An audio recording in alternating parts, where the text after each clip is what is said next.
최근에 이제 한동훈 대표가 당대표 취임하고 난 이후에는 계속 유난 갈등이 뭐 신문의 일면을 많이 장식했던 것 같은데 대통령의 담화 이후에는 이게 좀 잦아든 것 같아요. 한동훈 대표 메시지도 이재명 대표를 향한 게 좀 더 많고, 그리고 어제는 뭐 윤석열 대통령의 업적을 좀 높게 평가하는 그런 말들을 했더라고요. 근데 민주당에서는 한 대표가 뭐 강강약약 이러더니 그게 아니고 강한 사람한테는 약하고 뭐 이렇다 해서 강약약강이다 이런 얘기도 하고 꼬리 내린 거다 이렇게 비판을 좀 많이 하더라고요. 김민전 최고위원이 보시기에는 어떻습니까? 지금 두 사람의 관계가. 뭐 두 사람의 관계가 어떤지는 저도 잘 모르겠습니다. 제가 두 분의 관계는 사실 모르고요. 그럼에도 불구하고 한 대표가 이 체제가 처음 출범했을 때 제가 한 대표에게 말씀드린 것 중에 하나가 윤석열 대통령과 한동훈 대표 그리고 국민의힘의 지지율 3자는 연동되어 있습니다.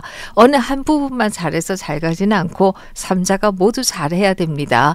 혹시라도 차별화 이런 거 한다라고 잘못하다 보면은 오히려 3자가 다 망합니다.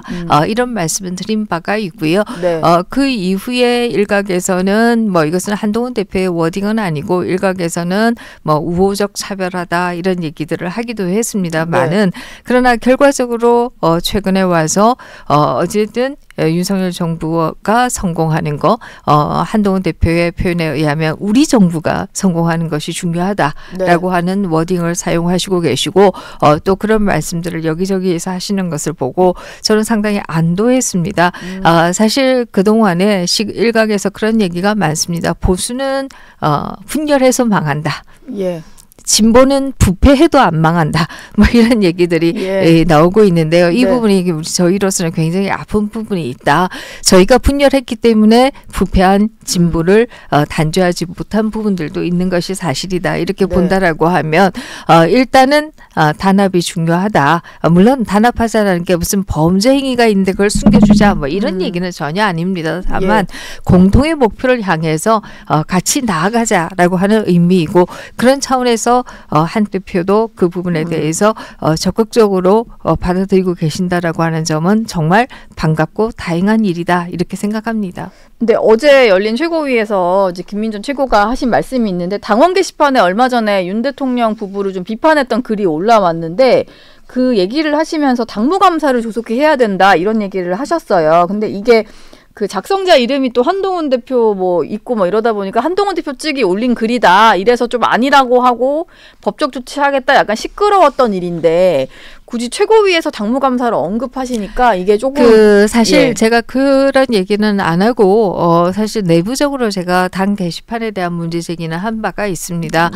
당 게시판에 올라오는 워딩들이나 이런 것이 당 게시판이라고 하기에는 지나치게 부적절한 단어들이 많다라고 하는 얘기를 아주 최근 제가 이 얘기한 것은 한 2달쯤 전인 것으로 기억합니다. 그래서 그 비공개 회의에서 당 대표님과 그리고 뭐 몇 분이 계시는 데서 제가 그 얘기를 했었고요. 그래서 지금 올라오는 그 워딩들은 상당히 이것은 뭐 당인으로서 부적절할 뿐만 아니라 일반 상식적으로도 부적절한 부분들이 많이 있기 때문에 이런 비속어나 욕설이나 이런 것들이 많은 상황에서 이것을 좀 규제해야 되지 않겠습니까? 라고 말씀드렸고 제 얘기를 받아들여서 그렇게 된 것인지는 잘 모르겠습니다만은 그 이후에 하루에 한 명이 3번까지만 글을 올릴 수 있도록 바뀌었어요.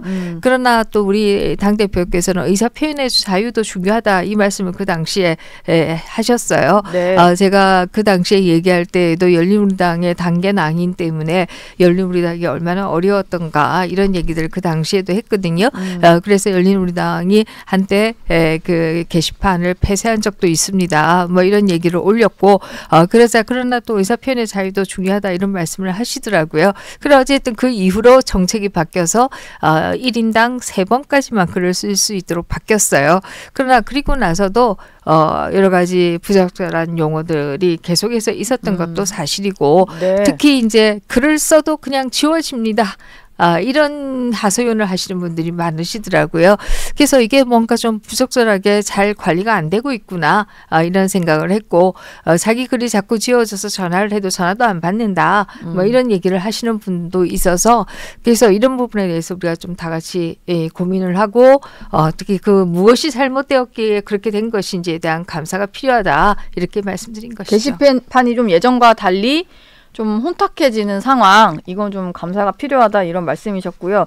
근데 계속 이제 한동훈 대표도 조금의 어떤 이제 말 표현이라든지 이걸 좀 스탠스를 좀 바꾼 것 같은데 지금이 사실 뭉칠 때니까 그런 것 같아요. 서로 좀 표현을 아끼면서.